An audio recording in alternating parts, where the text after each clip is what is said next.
जैसे कि आप सभी जानते हैं, सच की हमेशा जीत होती है और हमारी एक छोटी सी प्रयास आप तक बड़ी खबर पहुंचाती है। तो स्वागत करते हैं आप सभी का STS न्यूज़ चैनल पर। आगे बढ़ने से पहले आप इस वीडियो को लाइक और चैनल को सब्सक्राइब जरूर कर ले और साथ में बेल आइकन भी प्रेस कर ले। चलिए बढ़ते हैं खबरों की।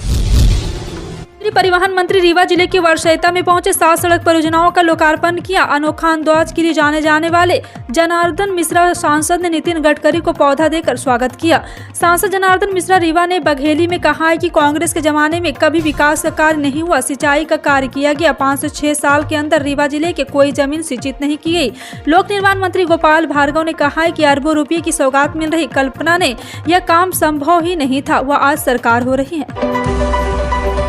द्रौपदी मुर्मू ने शनिवार को कहा है कि जलवायु परिवर्तन दरवाजे पर दस्तक दे रहा है और गरीब देशों के लोग पर्यावरण के क्षरण के लिए भारी कीमत चुकाने जा रहे हैं। उन्होंने कहा है कि समाज को अब न्याय के पर्यावरणीय आयाम पर भी विचार करना चाहिए। मानवाधिकार दिवस के मौके पर राष्ट्रीय मानवाधिकार आयोग की तरफ से आयोजित एक कार्यक्रम को संबोधित करते हुए मुर्मू ने यह भी अपील की है कि मनुष्यों को प्रकृति और जैव विविधता के साथ सम्मान के साथ व्यवहार करना भी सीखना चाहिए। चेन्नई के मामल्लपुरम तट से टकराने के बाद चक्रवाती तूफान मैंड्रूस ने तबाही मचा दी है। मामल्लपुरम तट से गुजरने के बाद चक्रवाती तूफान ने शहर और आसपास के इलाकों को प्रभावित किया और यहां तक कि 400 से ज्यादा पेड़ जड़ से उखड़ गए। तमिलनाडु के मुख्यमंत्री MK स्टालिन ने बताया कि 9 और 10 दिसंबर को दरमियानी रात 70 किलोमीटर प्रति घंटे की हवा के साथ तूफान तट से टकराया है।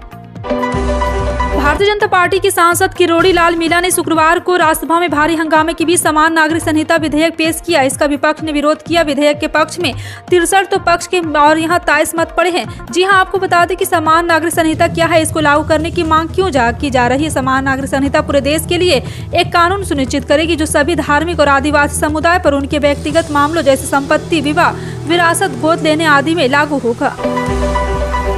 उत्तर प्रदेश के मुख्यमंत्री योगी का गुजरात में जादू चला है। योगी ने गुजरात विधानसभा चुनाव में 25 सीटों पर जनसभा और रोड शो किया था। इनमें से 12 सीटों पर विपक्षी दलों का कब्जा था, लेकिन योगी आदित्यनाथ ने वहां के मतदाताओं से साथ मांगा तो गुजरात में CM योगी आदित्यनाथ की बातों को मानकर 8 सीटों पर कमर खिलाया। वहीं 3 सीट पर उत्तर प्रदेश के मुखिया ने रोड शो किया था। यहाँ उमड़ी भीड़ ने CM योगी के विश्वास को वोट में बदलकर तीनों सीट भाजपा की झोली में डाल दी। योगी आदित्यनाथ ने जिन सीटों पर प्रचार किया उनमें 10 पर कांग्रेस, 1 पर निर्दलीय और 1 पर भारतीय ट्राइबल पार्टी का कब्जा था। हिमाचल प्रदेश विधानसभा पिछली विधानसभा के मुकाबले ज्यादा धनी होगी क्योंकि करोड़पति विधायक की संख्या में बढ़ोतरी हुई। हालांकि अहम तथ्य यह भी है कि नई विधानसभा में दागियों की संख्या में भी वृद्धि है। जीते उम्मीदवार में कांग्रेस के प्रदेश अध्यक्ष प्रतिभा सिंह के बेटे विक्रमादित्य सिंह भी सबसे ज्यादा 11 मामले दर्ज है। साथ ही भाजपा के लोकेंद्र कुमार पर भी 11 मामले चल रहे। नवनिर्वाचित विधायकों में 28 पर आपराधिक मामले दर्ज किए जा चुके हैं। गुजरात विधानसभा चुनाव में प्रचंड जीत के बाद अब बीजेपी के अंदर नई सरकार के गठन की कवायद तेज हो गई। इस सिलसिले में विधायक दल की बैठक बुलाई गई जिसमें भूपेंद्र पटेल को विधायक दल का नेता चुन लिया गया है। वो सोमवार यानी कि 12 दिसंबर को मुख्यमंत्री पद की शपथ लेंगे। विधायक दल की बैठक में राजनाथ सिंह, अर्जुन मुंडा और BS येदियुरप्पा पर्यवेक्षक के तौर पर शामिल हुए। कनु देसाई ने भूपेंद्र पटेल के नाम का प्रस्ताव रखा और सभी विधायकों ने समर्थन किया। दिल्ली हवाई अड्डे पर भीड़ से निपटने के लिए व्यस्त घंटों में उड़ान कम करने पर विचार किया जा रहा है। अधिकारियों के मुताबिक इस संबंध में नागरिक उड्डयन मंत्रालय घरेलू विमान कंपनियों के साथ चर्चा कर रहा है। उन्होंने कहा है कि मंत्रालय के वरिष्ठ अधिकारियों ने शनिवार को यहां इंदिरा गांधी अंतर्राष्ट्रीय हवाई अड्डे का दौरा किया। इस दौरान उन्होंने अन्य पहलुओं के अलावा यात्रियों की आवाजाही और सामान जाँच चौकियों का निरीक्षण भी किया। और IGI देश के सबसे बड़ा हवाई अड्डा है जिसके 3 टर्मिनल T1, T2 और T3 है। सभी अंतर्राष्ट्रीय उड़ानें और कुछ घरेलू सेवाएं T3 से संचालित होती हैं। परमानेंट अकाउंट नंबर यानी कि पैन भारत में सिर्फ एक इनकम टैक्स के लिए ही नहीं बल्कि IT प्रूफ के तौर पर भी इस्तेमाल होता है। अगर पैन में आपकी कोई जानकारी गलत है तो फ्यूचर में परेशानी खड़ी कर सकता है। इसलिए आपको अपने पैन कार्ड की गलतियों को जितना जल्दी हो सके ठीक कर लेना चाहिए। आप अपने पैन पर अपना नाम, डेट ऑफ बर्थ, फोटो, हस्ताक्षर, पिता का नाम, आधार कार्ड, जेंडर, एड्रेस और कॉन्टेक्ट डिटेल आदि को अपडेट या बदल सकते हैं। प्रधानमंत्री नरेंद्र मोदी इस साल रूस के राष्ट्रपति व्लादिमीर पुतिन के साथ वार्षिक शिखर सम्मेलन के लिए रूसी की यात्रा नहीं करेंगे। दरअसल रूस और यूक्रेन के बीच करीब 10 महीने से युद्ध चल रहा है। भारत ने 2 देशों को राजनयिक संतुलन अधिनियम बनाए रखने की मांग की है। हालांकि सरकार सूत्रों के अनुसार समय के अभाव के कारण PM रूस की यात्रा नहीं कर रहे हैं। भारत रूस के संबंधों से हर कोई वाकिफ है। दोनों ही देश के बीच मजबूत संबंध है। दिल्ली एनसीआर से सटे यमुना एक्सप्रेस पर आज यमुना प्राधिकरण ने बड़ी कार्रवाई की। यहां विभाग ने एक्शन लेते हुए 1,56,034 वर्ग किलोमीटर की अवैध रूप से कब्जे वाली जमीन खाली करवाई है। वहीं कब्जा हुई इस जमीन कीमती करीब 230 करोड़ रुपए बताए जा रहे। हालांकि इस मौके पर यमुना प्राधिकरण की टीम भारी पुलिस फोर्स के साथ पहुंची। बता दें कि जेवर में इंटरनेशनल एयरपोर्ट बनाया जा रहा है, जिसके लेकर यमुना एक्सप्रेस के इलाके में कॉलोनाइजर द्वारा अवैध अतिक्रमण किया जा रहा है।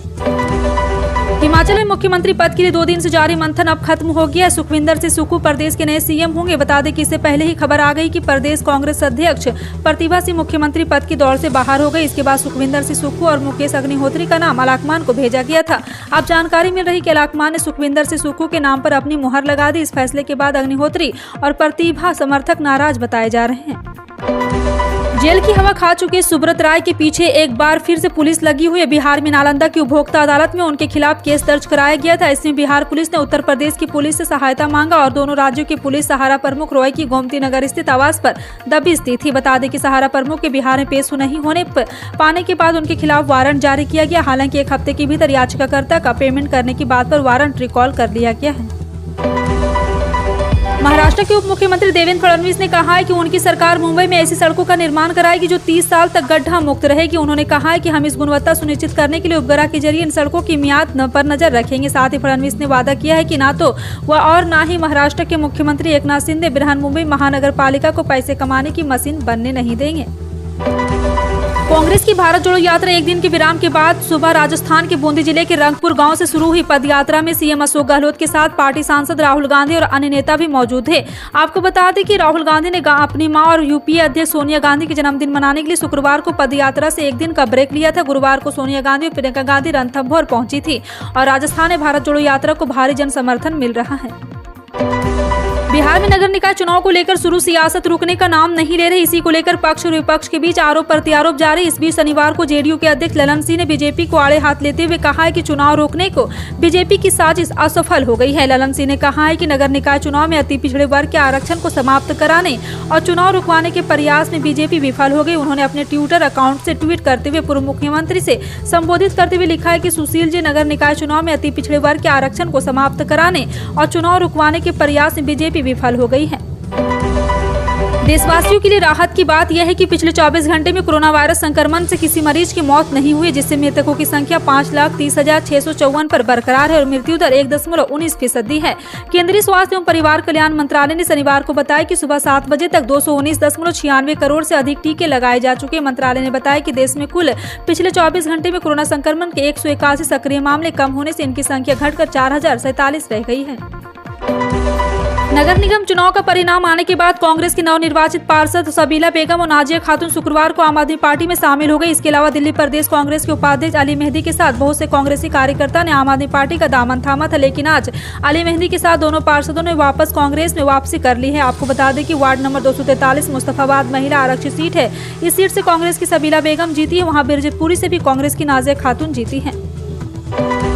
मध्य प्रदेश की सबसे लंबी और देश की सबसे चौड़ी 6 लेन टनल देश को समर्पित कर दी गई है। गुड़ सीधी मार्ग पर बनी मोहनिया टनल का शनिवार को केंद्रीय सड़क परिवहन मंत्री नितिन गडकरी और मुख्यमंत्री शिवराज सिंह चौहान ने उद्घाटन किया।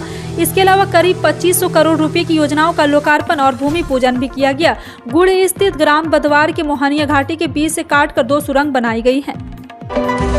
एजेंडा आज तक के महामंच पर दूसरे दिन के कार्यक्रम में केंद्रीय परिवहन मंत्री भूपेंद्र पटेल यादव की शिरकत की है। इस दौरान उन्होंने दिल्ली एनसीआर के पॉल्यूशन पर विस्तार से चर्चा की। साथ ही यह भी बताया कि प्रदूषण कम करने के लिए मोदी सरकार पर क्या प्लान है। भूपेंद्र पटेल ने बताया है कि एयर पॉल्यूशन के 5 से 6 बड़े कारण है। इसमें industry pollution, vehicle pollution, dust pollution भी शामिल है। केंद्रीय मंत्री ने कहा कि व्हीकल पॉल्यूशन कम करने के लिए BS4 और BS6 का सिस्टम चेंज किया जाएगा। आज तक के महामंच पर कार्यक्रम के दूसरे दिन पंजाब के मुख्यमंत्री भगवंत मान ने शिरकत की। सत्र के दौरान भगवंत मान ने पंजाब में सिक्योरिटी और लॉ एंड ऑर्डर पर बातचीत की। सीएम मान ने कहा कि पंजाब में लॉ एंड ऑर्डर अहम कंट्रोल रखेंगे। यहाँ पर हमारा भाईचारा मजबूत है, इसे कायम रखा जाएगा। सीएम भगवंत मान ने कहा है कि गृह मंत्री अमित शाह से मांग है कि पंजाब पुलिस को अपडेट करने के लिए फंड चाहिए, क्योंकि अब बॉर्डर पार से ड्रोन से ड्रग और हथियार भेजे जा रहे हैं, लेकिन ये कहां से आते हैं और किस ड्रोन है ये जानने के लिए उन्हें रजिस्टर करने की जरूरत है। इससे ड्रोन की पहचान की जा सकेगी और तस्करी पर रोक लगाई जा सकेगी। भारतीय नौसेना प्रमुख एडमिरल आर हरि कुमार नौसेना ने बड़े बदलाव के संकेत दिए हैं। उनका कहना है कि पुरानी प्रैक्टिस को बदलना जरूरी है। उन्होंने कहा है कि पीएम नरेंद्र मोदी का विजन है कि हम गुलामी की मानसिकता से बाहर निकले। इसके लिए तीनों सेनाओं के रैंक्स एवं एक जैसे हो, इस पर सोच विचार जारी है। नौसेना प्रमुख ने कहा है कि हम एक टीम बनाकर यहाँ जाँच कर रहे हैं कि क्या क्या ऐसी प्रैक्टिस है जो पुराने समय की है या रेलिवेंट है या कि नहीं। नौसेना काफी पुरानी है। ऊर्जा कंपनी एलेवियो द्वारा जारी आंकड़ों के मुताबिक स्वीडिश परिवारों ने सितंबर, अक्टूबर, नवंबर में अपनी बिजली की खपत में काफी कमी की है। एलेवियो ने लगभग 9 लाख घरों को डेटा विश्लेषण किया है और पाया है कि पिछले 3 वर्षों में औसत की तुलना में नवंबर में घरेलू बिजली उपयोग में लगभग 19.5% की कमी आई है। समाचार एजेंसी सिन्हुआ की रिपोर्ट के अनुसार एक बयान में यह भी कहा गया कि स्वीडिश परिवार ने औसतन अक्टूबर में अपनी बिजली खपत में 21.5% और सितंबर में 12.5% की कमी की है। गोड्डा वासियों के लिए अच्छी खबर सामने आई है। बिहार के झारखंड का सफर यात्रियों के लिए और भी आसान हो जाएगा। दरअसल भारतीय रेलवे ने गोड्डा से बिहार के लिए एक नई ट्रेन की शुरुआत की है। बता दें कि ट्रेन को 10 दिसंबर के लिए गोड्डा से बिहार के राजेंद्र नगर के लिए हरी झंडी दिखाकर रवाना किया गया। ट्रेन का नाम गोड्डा राजेंद्र नगर स्पेशल ट्रेन रखा गया है। फिलहाल आपका इन सभी खबरों पर क्या कहना है, कॉमेंट सेक्शन में टाइप करके जरूर बताएं। इसी तरह की पल पल की अपडेट जानने के लिए जुड़े रहें आप अपने NTS न्यूज चैनल से। मिलते हैं अगली बड़ी खबर में, तब तक के लिए जय हिंद।